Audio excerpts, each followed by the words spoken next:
We have the new record that came out last year, Lockdown, which is awesome. I would love to ask, so you have such an extensive timeline. How much do you feel your creative process has evolved and just general approach to writing music? Um, with this one, it was very different. The reason being is because we all, as you would know, we all hit COVID. And I originally set about recording some of laying the drum tracks for this in 2019. And then, of course, COVID happened, and we had a governmental directive that we all had to stay at home and all the rest of that stuff. So I had a lot of songs that I'd written in the past that was going to be put on this album, and I started looking at those. Unfortunately, I was able to, back in the day, I demoed them and I had drum tracks already on them. So I thought, you know what, I'll use the drum tracks that I have. Um, and then later on, I started writing specifically for this album. You asked me how my writing has evolved. Well, it has, yeah, quite a bit, really, because of the technology that we now have. So, I mean, back in the day, everything was analog rather than digital, and the writing process would be very different than it is these days. Everyone is able to write, and you're able to write in sound bites and then start arranging, which is a lot of the tracks that are on this album. I did just that. We got the segments that sounded a bit like a jigsaw puzzle, and they were all individual parts. And I started having a look at the arrangements of them all, and then started piecing them together so that the finality of it is that you end up with a song. Yeah. And that's kind of how it's different. I write on keyboards. I don't play guitar, not at all. Much is the pity. I would love to be able to pick up a guitar and say to my guitarist, look, this, and this. But unfortunately, I can't do that. I've never learned, and I've got drummer's fingers, so it's not conducive to playing the guitar. So that's keyboards I write on. Yeah. And much the same as a lot of other stuff as well. Just as you're walking the dog or whatever, you start humming something and you put that down, and then you come home, kind of start working on it. I take it you're a musician as well. A little bit. I'm more of like a radio guy. Okay, But I do play guitar here and there. good. I do know a few power chords. Yeah, Cool, cool. How long was the record in the works? So you started during COVID. yeah. 2019, I laid drum tracks down with looking at 2020 start laying tracks properly, and I was looking at 2020 release on it. And Wow. so, and then we went into lockdown for how many years was it? Two, three, something It like was that, like wasn't tours. Yeah, it's all very blurry. it? Yeah, it is crazy. Yeah, Uh, very crazy. so yeah, it was, and we couldn't do stuff, so I was able to just sit at home and work on them at home.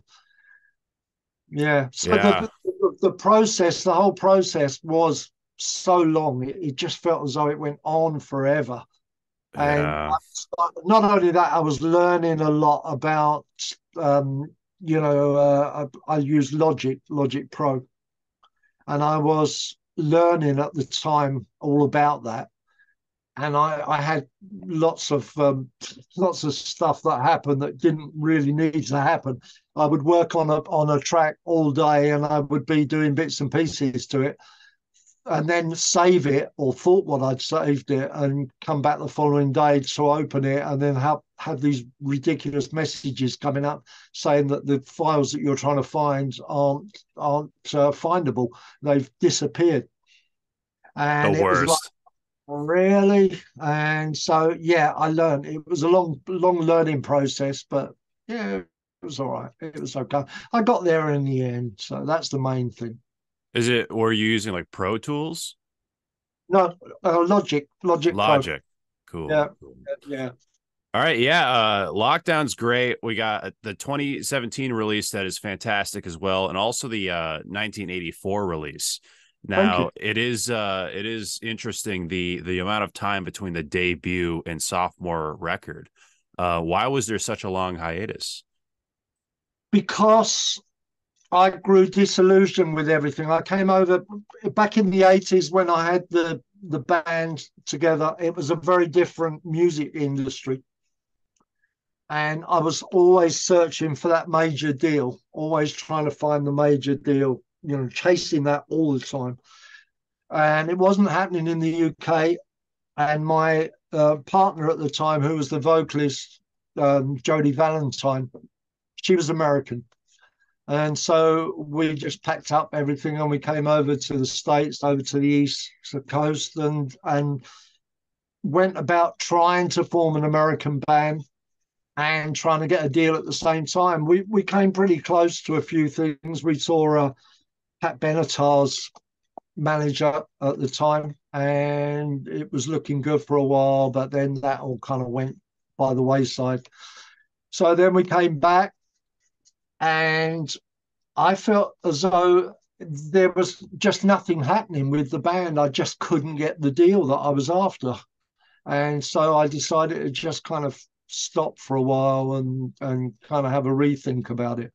And the way that it came back was quite strange. I did a remastering of all the early material, Beauty and the Beast and Feel Like Rock and Roll and those tracks. There was out of the blue, a guy contacted me, a guy called Jeremy Golden, who runs a label called Heaven and Hell in the States. And he said to me, "Have you ever released your back catalogue on digital?" And I said, "No, not at all." And we spoke, and I started thinking about it. And so I spent about a year remastering bit by bit, and that was eventually released as Echoes from the Analog Asylum. Uh, I called it that because obviously everything that had gone before it was actually analog. So it made sense that this was the first Thunderstick product that was out digital. And that was okay. I had no intention of putting a live band together or anything like that. It was what it was. And then I got a guy that contacted me and said, "Did you know that your ex-partner and your ex-singer is in a care assisted home and has been for the last 5 years?" wow. And I was like, "What? What are you talking?" And it was Jodie. She had got early onset Alzheimer's disease, and she was only in her 50s.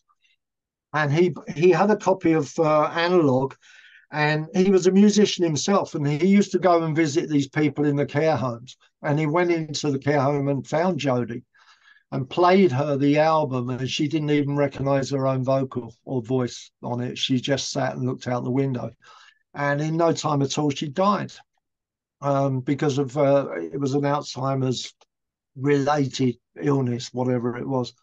And there were a lot of tracks that I had that we'd performed live, and had been demoed but had never reached masters. So I thought, you know what, this is the right time to actually go ahead and go and record them for real. So I did just that, and that's what Something Wicked This Way Comes. That's how that came about. Wow. Yeah, it was due to the receiving that news.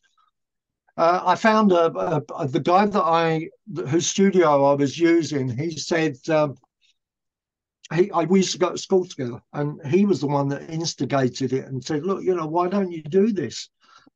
And I said, "Well, I haven't got a vocalist, and I don't know how I go about doing it." And he said, "Right, well, I'll put an advert out. I'll put a shout out, and we'll see if somebody comes together." So that's how I ended up using Lucy V. And it was purely only as a session. There was no intention of actually putting it together live.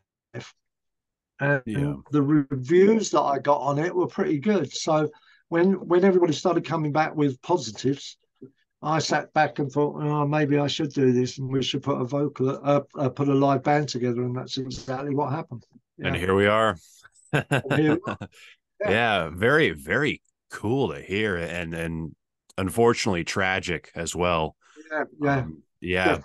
but it definitely adds something to that record, and I'll definitely listen to it with new ears Yeah. next Well, time. Wow. the ballad that's on the end of it is "I Close My Eyes," which is my homage to Jodie. Wow. Yeah, We, that I, makes sense. we've done it on this. We've done a different version on this latest album, of which I've added strings to it and what have you. I'm really really pleased with the way that it sounds on this album. So yeah. Fantastic song. Very good song. Now you are the most iconic drummer in new wave of British heavy metal. I think that's obvious. I'd love to know, as a drummer, what was your first exposure to the sticks?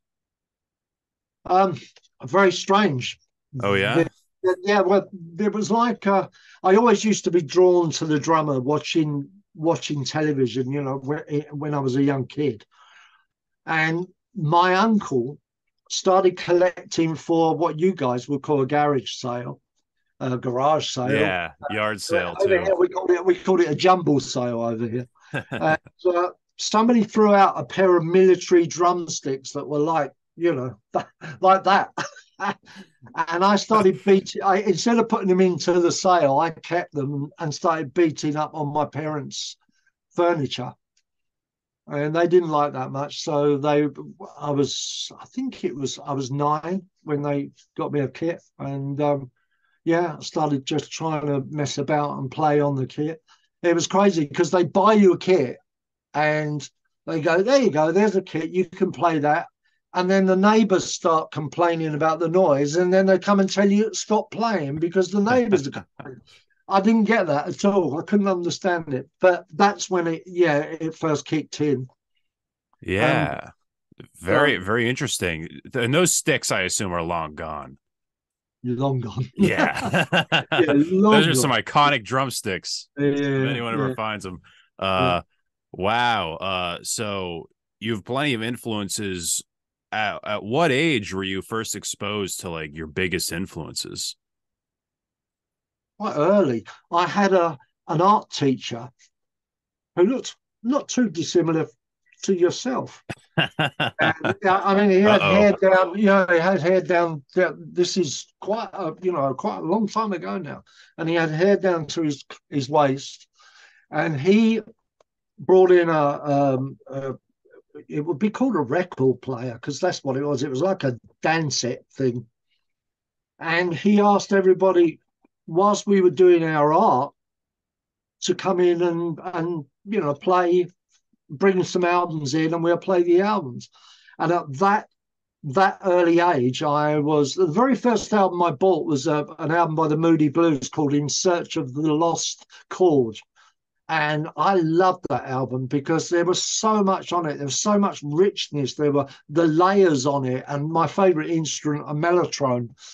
I love the Nice. mellotron. Yeah, but in the art class, that was when I heard Grand Funk for the very first time, and I heard Frank Zappa for the very first time, Wow. and who else was there? Yeah, there were a number of different bands that I'd never heard before. Jefferson Airplane, as they were, rather than Starship. And yeah, all those kind of was an album called Bathing at Baxter's? Was that Jefferson Airplane? I am not 100% Okay. sure. I recognize that title though. It might be. Yeah, Yeah. and also from school as well. That we used to my friend and I used to go into school and sign the register to say that you were in for the day, and then you go straight back out the school gates and jump on the bus and go home. And because our parents were already at work, we could go back and listen to albums. So we used to listen to The Nice, which was a precursor to Emerson, Lake and Palmer, and then of course Zeppelin 2 would have been around that time. And the Rolling Stones, especially the Rolling Stones at that time, you know, listening to things like Beggar's Banquet and what have you. Great albums, great albums. Very good. And I just still have great thoughts of, you know, memories of those times, which were really, really good. And you're like a sponge at that age. You just take on so much. And it was great. Yeah. Wow. So I know you also went to work in a recording studio. Yeah. How did working at Pi shape you to be the musician you are today? Well, it was frustrating because I really I kind of persevered. You know, we used to get a careers advisor that would come around to the school and he would say, what do you want to do? And I said, I want to be in the music business.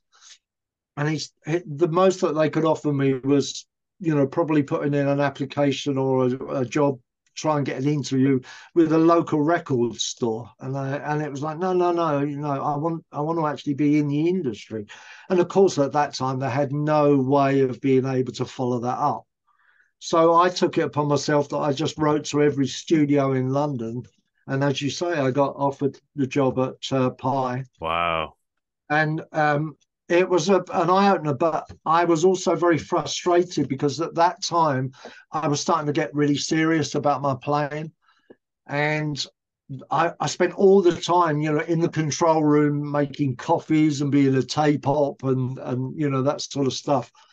And I would look through the glass at these bands.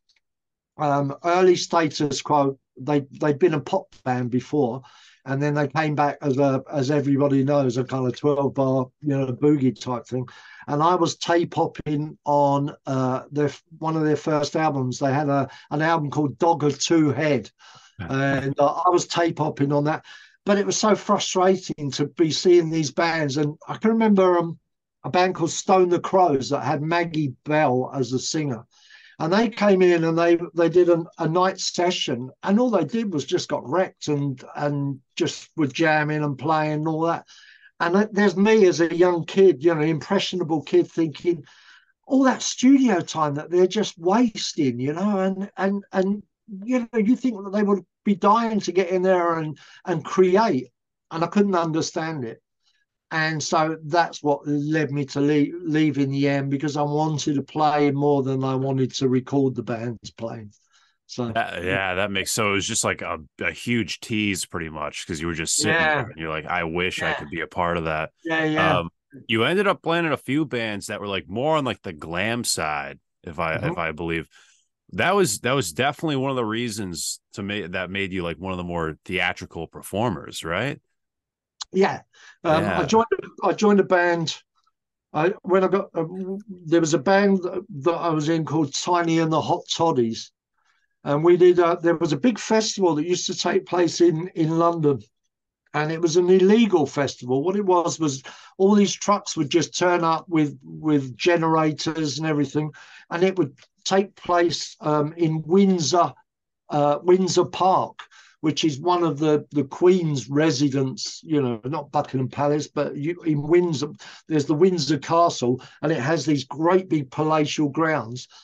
And around that time, there would be all these trucks that turn up, and it went on for a week, this festival, and it would Wow. have Hawkwind and Pink Fairies and all these kind of real psychedelic type of bands. Oh, And I was in a band playing Tiny and the Hot Toddies, and we did the gig, and it was great. And then we packed everything up, and one by one, the various trailers started closing down for the day, and there was only one left running, and that was the one that we had played on. And somebody came back and said, "Would you like to go on again and do another set? Because you know there are still people out there that really want to hear some music." So we went back on, and this guy turns up afterwards, and he says to me, "Hi, my name's Simon. I sing for a band called the Primitives. The Primitives are a band that went out in the 60s out into Italy, had a great big following in Italy. Had a guy who was singing for them called Mal. And Mal and the Primitives had gone their separate ways. Mal had gone on to become a great solo artist, and the Primitives had gone really more rocky. And he said, if you and the guitarist, because we're after a drummer and we're after a guitarist, if you want to come out, that would be great. And we thought, yeah, of course, this is really going to happen. And anyway, it did. It happened, and we went out there. And as you're right in saying, we were real a glam. You know, this is 1974, Wow. and we ended up living and moving to Sicily, and and you know, can you imagine Sicily in 1974? These Sicilian guys after church on a Sunday would come out, and if we were out where we were living, because we moved into it was a huge, great big farm, and the farm itself was made out of solidified lava rock, and there was no electricity, no water. There was a well, and but good thing about it was that we were able to run some electricity so we could rehearse. And yeah, the Sicilians must have thought that we dropped out of space because we looked so. Because at the time, glam was really happening over here. David Bowie was doing his Ziggy Stardust thing, and you know there were loads of glam bands. And can you imagine what Italians and Sicilians made of us? I'm surprised. I'm surprised that we never got shot. But we toured relentlessly all over Italy, Sicily, Sardinia, Wow. Greece, and it was great. For me, it was a real eye opener. I mean, living on the banks of Mount Etna was just something else. You know, it was really good. What an insane memory to Yeah, have. yeah, What a really amazing memory to have. yeah, Now, yeah, you were in so many amazing bands. And you joined Maiden through like an advert, yeah. right? Yeah, I did. When I came back from Sicily, I started my own band called Oz. And in fact, I joined a band that was an electric folk band called Archer. And the Oh bass player and I wow. really hit it off. And it was good. It was really good because they'd never had a drummer before. They'd had a guy that played congas. And I joined and sort of changed the direction. But it wasn't going anywhere. The bass player and myself really hit it off. We became good friends. We left and started a band called Oz. Same thing. We could never find the guitarist. Found a keyboard player that was great, and the three of us would rehearse every weekend. But I couldn't find the guitarist, and I was really kind of by the end of it, I was really frustrated because having done everything I'd done in Italy, I was expecting to come back. Stupid, I know, but I was expecting to come back and get straight into a band that was going to be able to offer me the same kind of life that I had led out there. And of course, it didn't happen. So then I saw this advert. There used to be a music publication called Melody Maker. And Melody Maker was the Bible for all musicians that were either looking for a band or bands that were looking for musicians. And I saw this advert, and they were advertising for a keyboard player and a drummer. And it looked as though it was just, you know, a little bit more serious than any of the other things that I had looked at. And that was it. Yeah, it was Iron Maiden, and I Wow. ended up going along, and along with so many other drummers. I can remember it was a really hot day when they held the auditions, and I can remember a huge, great big long corridor full of guys that were all going, you know, with their drumsticks and ready, and the door at the end of the corridor opened up, you know, and it was almost like a finger that came out and went next. It wasn't quite as dramatic as that, but it Very was, fitting. yeah, it was kind of like that. And I went in and played, and that was it. Yeah, I ended up Wow. getting offered the job, and hey ho, And yeah, and you were in it for 8 months, right? about Seven, that. 8 months. Yeah, Yeah. about that. Yeah, yeah. Not too long, but do you have like any favorite memories from being in that band or any moments that stand out I to do. you? You know, you're probably fully aware of the fact that I, every interview that I ever do, I get asked so many questions about my time with Maiden. The stop questions that I get asked are: one, did you know that they were going to become the biggest heavy metal band in the world? And my answer to that, my stock answer to that was no. It was work in progress. And they were just like every other band out there, trying to do it for themselves and trying to get out there and get some work. Because you've got to think about that up until then, we had been absolutely, there had been a complete deluge of punk bands. Yeah. And that's kind of what gave birth to NWOBHM, but I presume you'll want to ask me about that anyway.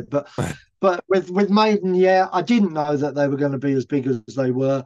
Steve Harris introduced me to rehearsing both bass and drums only. The other bands that I'd rehearsed with, we had full band rehearsals. They were never just bass and drums.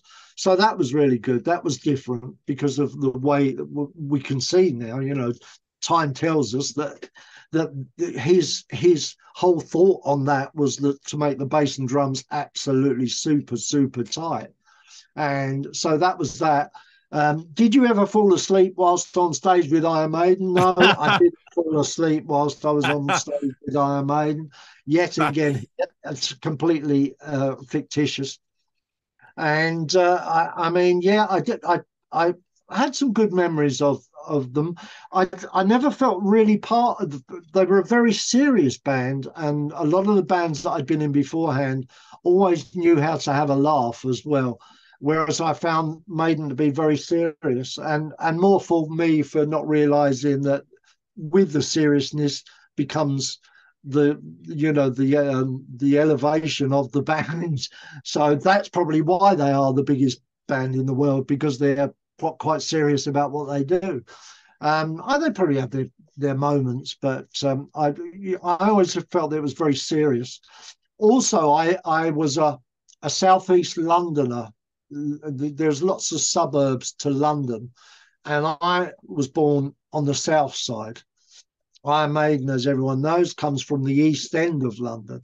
So for me, it would always be like crossing over it had a huge significance, crossing over the River Thames over to the East End. I always felt as though I was in a kind of completely different territory that I was used to.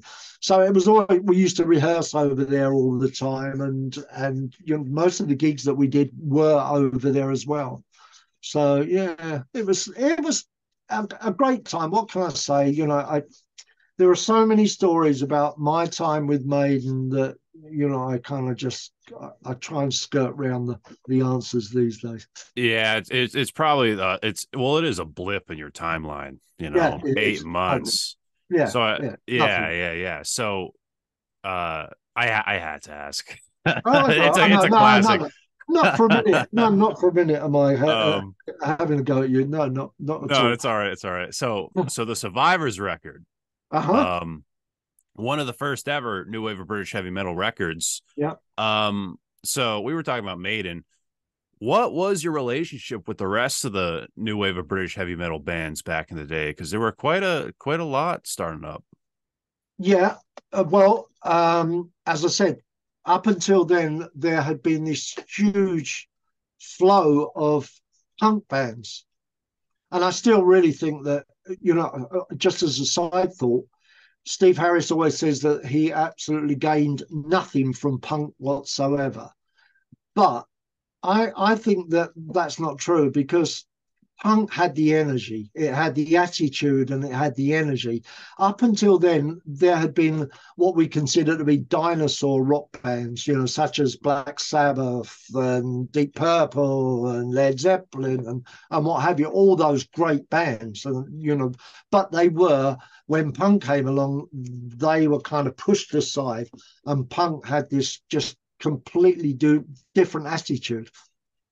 But with the punk bands that lasted the distance, the full distance, there was a lot of dross as well, and record labels were signing them, and you would get promoters who only wanted to put on punk bands on local gigs, because they knew that they would get people through the door. They didn't want to experiment on any other kind of music. So there was an underground movement of rock bands that had always looked to their, had looked to their predecessors with those dinosaur bands, for want of a better terminology, but they had taken in the energy from punk as well. And that was what became the new wave of British heavy metal, because everybody stayed at home and learned how to play their instruments properly. And then suddenly there was this new movement. So we were aware of it. We were always aware of it, because you would be on the circuit at last. You were getting gigs, and promoters were putting bands together, and there would be little packages. I mean, with Samson, the package we went out with was oh, crikey, I can't remember what the package was called. No, I can't remember. But it was Angel Witch opening, Iron Maiden in the middle, and Samson headlining. So we were a three-piece with Survivors. That was a really good time for me, because I got to play with John McCoy. John McCoy being the bass player from Gillan, Ian Gillan's band. Great bass player. And I came in to audition for Samson. It wasn't really an audition, because Paul and I were in different bands, and we used to use this one place to rehearse at, and our paths would cross all the time. We maybe finished rehearsing and we were going home, and as his band was coming in, or vice versa. And so when I walked through the door, he went, "Oh my God, you!" And I went, "Ah, you!" And that's how I got gig with Samson. Wow. But the first kind of audition that I did was with Chris Aylmer, the bass player, and then they asked me back for a second one, and John McCoy was there. And I don't know if you know John McCoy, but a massive, great guy. About at the time he was about 19, 20 stone, bald head, great big fur coat he had on, and we did this one track called 6 Foot Under. And it's a kind of weird track, because you can hear it and feel it two ways. One on the on beat, one on the off beat. So you have to make sure that you can hear it the proper way.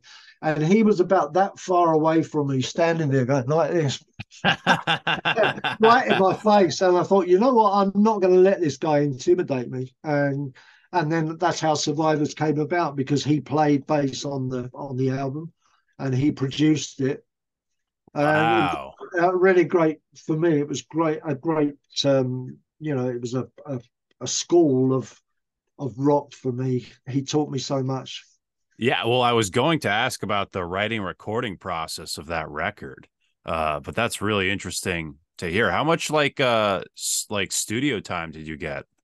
10 days. 10 days, very typical. And that was including mixing as well.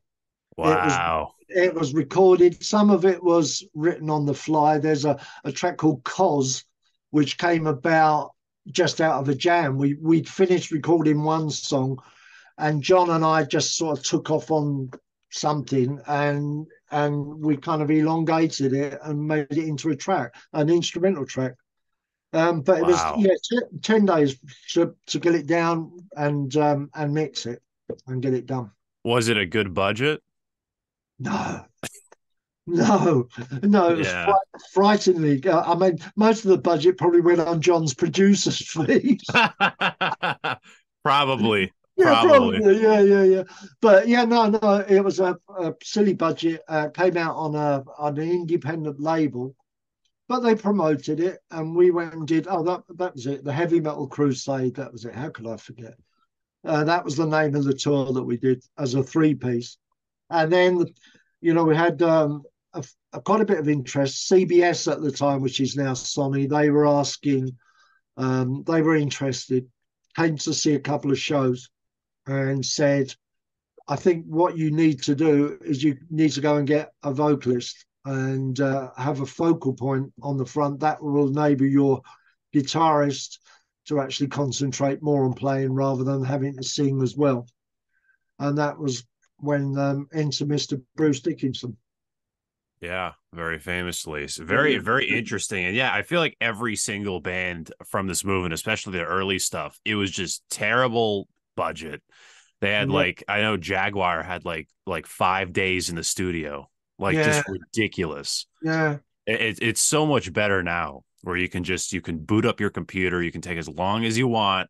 There you go. But the That's it. thing is, you are everything, which is Yeah, stressful, I feel. yeah, yeah, yeah. Um, It's, yeah. yeah, so the Thunderstick persona is very iconic. Where did this come about? What was the defining moment where you became Thunderstick on stage? Do you remember your first show as No, Thunderstick? yeah, I think I can actually. I don't know if it was the first show. I can't remember, but I can remember as to why it came about, and that was because up until then there had been no magazines, no kind of. There's nothing like Circus or Burn or Kerrang or anything like that. It was always black and white, what we used to call rags, which were music rags, once a week. Melody Maker being one of them, Sounds being another. And there were never any pictures of the bands or whatever. And if you did, you saw the singer kind of doing his stuff at the front and the guitarist pulling poses. And then you'd see a row of cymbals on the top of somebody's head. And that was the drummer. And there were exceptions to the rule because people like Keith Moon from the Who and Ian Pace and John Bonham and the drummers that people remember. But most of the time, if you would just say to a fan, who's the drummer? What's the name of the drummer? They go, I don't know. And so I thought, you know what? I create a faceless drummer. And that's exactly what I did. And I couldn't call it my name. I called it Thunderstick. And it was a very stark image. The Thunderstick image within Samson was very stark. Thick black grease paint around my mouth and around my eyes to bring out and accentuate the whites of the eyes and the teeth. And unfortunately for me at the time, there was a guy that was going around and breaking into women's homes that got labelled as being called. He came the area that he was doing all this. He was raping women in their own home. Was in an area called Cambridge, and he became known nationally throughout all the national newspapers as the Cambridge rapist. Oh no. And guess what he wore? Oh Yes. Oh yes. And no. also, at the time, women's emancipation was really, really quite a strong movement, and because of my image, the huge, great posters of my fight or the Thunderstick image, the stark image, they would be outside gigs and they'd rip the posters down and all that, and we had all these Wow. protesters outside the gigs, which was crazy. It really was, because I always viewed Thunderstick, the character, as a kind of knockabout character. All right, he was crazy, but it wasn't unlike Alice and Alice. There was the Alice Cooper off stage, but there was the Alice Cooper on stage. And that's how I viewed Thunderstick. But sooner or later, the two, both my lives, my life as myself and the life as Thunderstick started to, the lines started to kind of merge a little bit, and it was getting a bit strange because I would black up and put on my mask on, when we pulled up outside wherever it was that we were playing. I was checking into hotels like it. even even support bands didn't know what I looked like. It was a bit like Kiss, in the early days. Kiss, nobody knew what Kiss looked like, and it was much the same thing with me. The support bands would never know, and it was strange because Wow. on a couple of occasions they would be, after the gig, I would be, standing at the bar with Paul or Chris, and you'd get people coming up and talking to them, and they'd say, "Where's Thunderstick?" And he'd go, "Ah, he's just bloke's loony. He's run off into the night screaming. God knows where he is." And of course, I'd be standing right next to him and just, listening to the conversation. So it was quite crazy. Yeah, the crazy times. But I think I can't remember the first gig. It might well have been the Music Machine with with Maiden and Angel Witch. I don't know. I can't swear to that. Wow. Was that the one the journalist went to of the That Sounds was magazine? that's the one that no. So it must have been. Yes, it was. It was. He did come to that gig, but it may not have been that first time that I appeared as Thunderstick. But that was definitely the first time that they coined the phrase "new wave of British heavy metal." Yeah.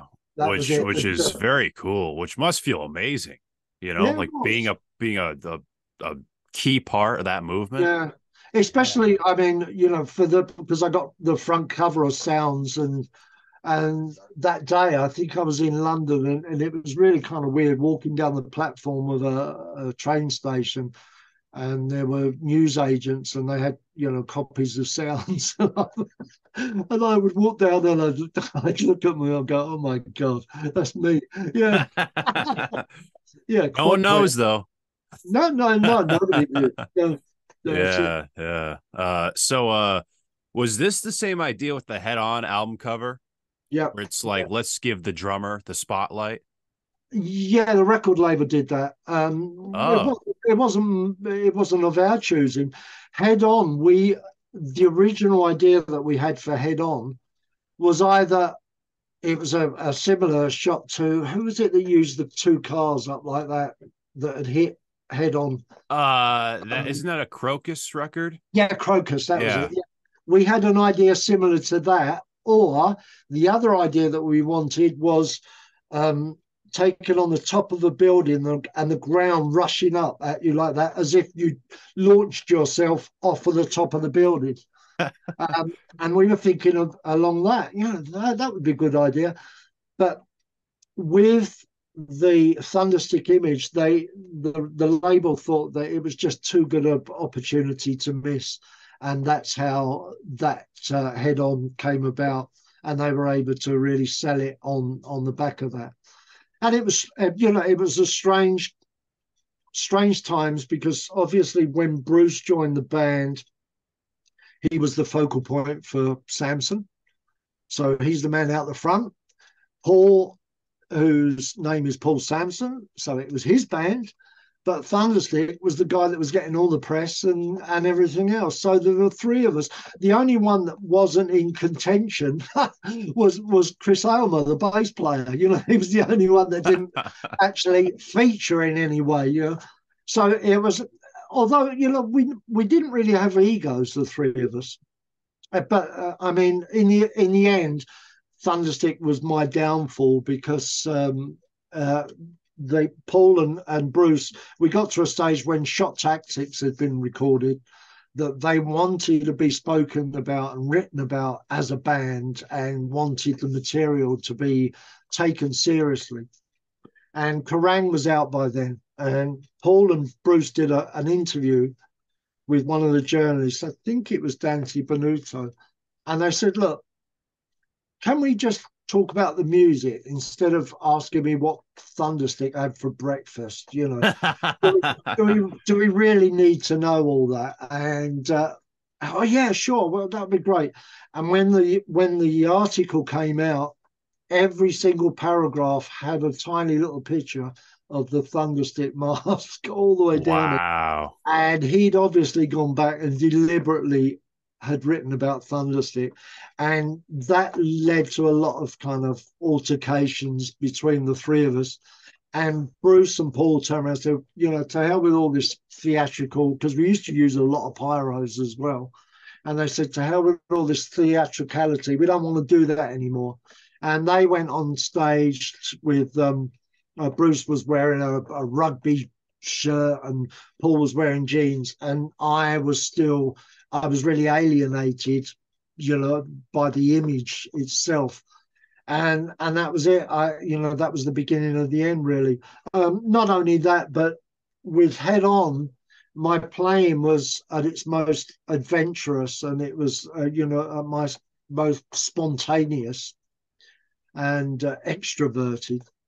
Whereas when we did Shot Tactics with Tony Platt, producing it, Tony Platt had been working with AC/DC. They'd just done, I think it was Back in Black, and he'd been Yeah. working with them.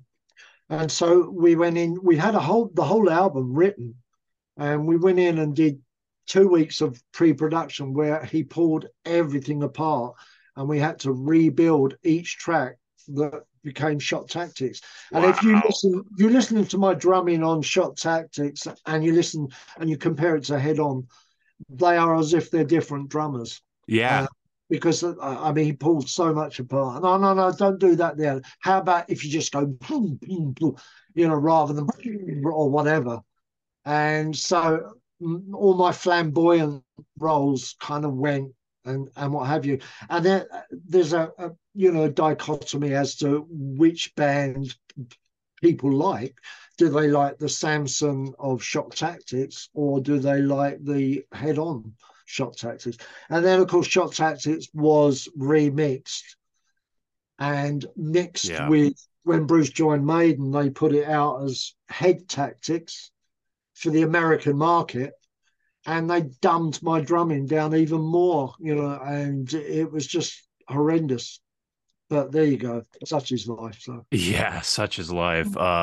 Which, that definitely probably gave you enough motivation to start your own thing yeah, it did. with I Thunderstick, joined. yeah? Well, yeah, I did. But in between then, I joined with Bernie Tormey for a little while, and I was part of Electric Gypsies. Not for long, because the press realised that the guy that was playing drums with Bernie was Thunderstick without the mask on, and so they started writing all that in Melody Maker and sounds and what have you.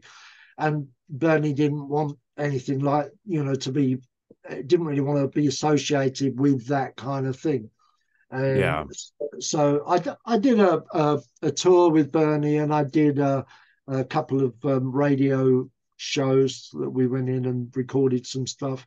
And because I'd done some stuff with him and John McCoy as a three-piece, whilst I was with Samson and whilst the two of them were with Gillan, we'd gone out and done a couple of shows as McCoy, Thunderstick, and Torme, which was great. Really, really good.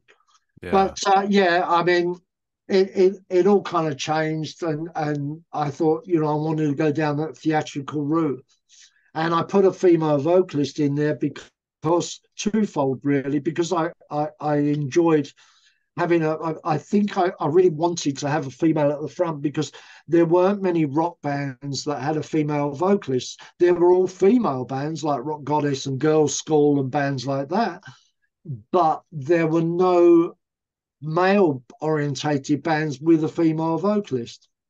And not only that, but because of the trouble that I'd had with all the women's lib activists, I thought, if I got a female vocalist at the front and they come looking for me, I can turn around, look, go and talk to her, go and ask her, boys.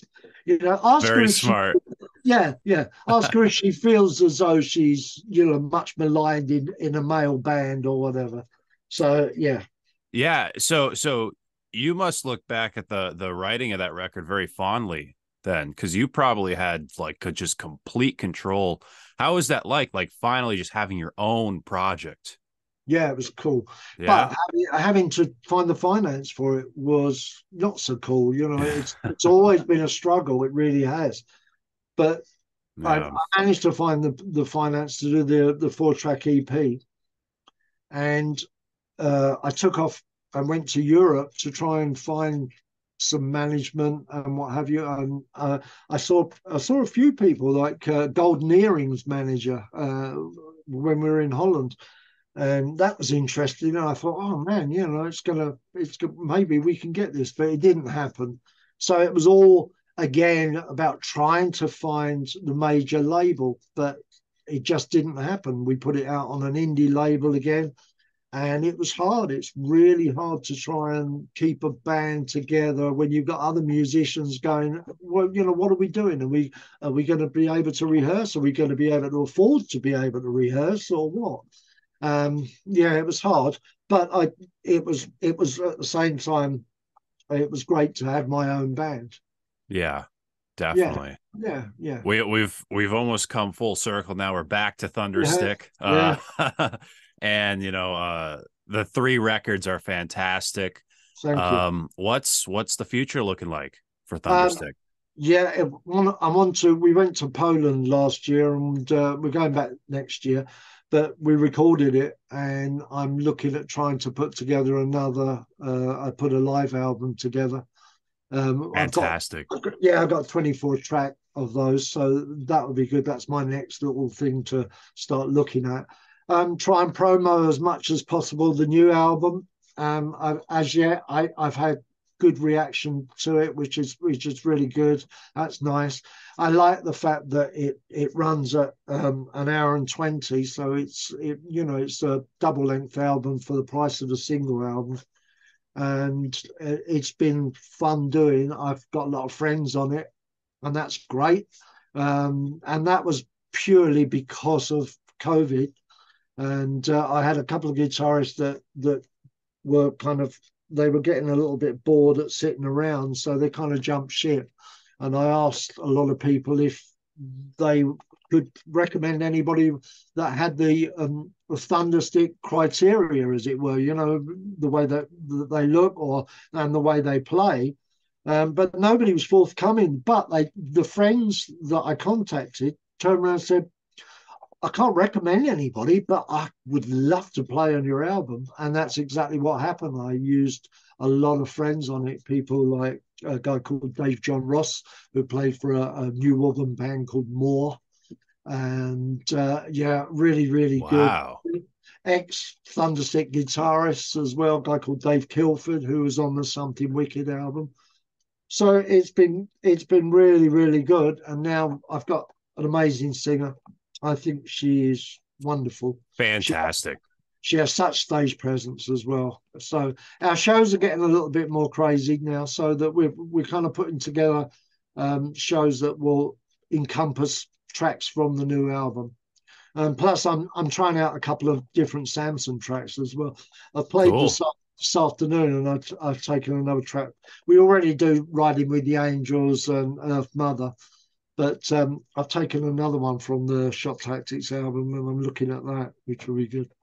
Cool. Yeah, Very exciting. And yeah, yes. it is a long record, Lockdown, but it's so consistently good. Thank So you. That's looking great. forward to Thank you hear more very of it much. live. Yeah, yeah. So as we wrap up here, I just have a couple things I'm curious about. Now, the new wob or whatever is a huge movement in just the evolution of the genre of heavy metal. Of course, thrash came after that, and I guess death metal. What's your opinion on the where that genre went, like the evolution of heavy metal since then? Wow, yeah, as you said, diversity.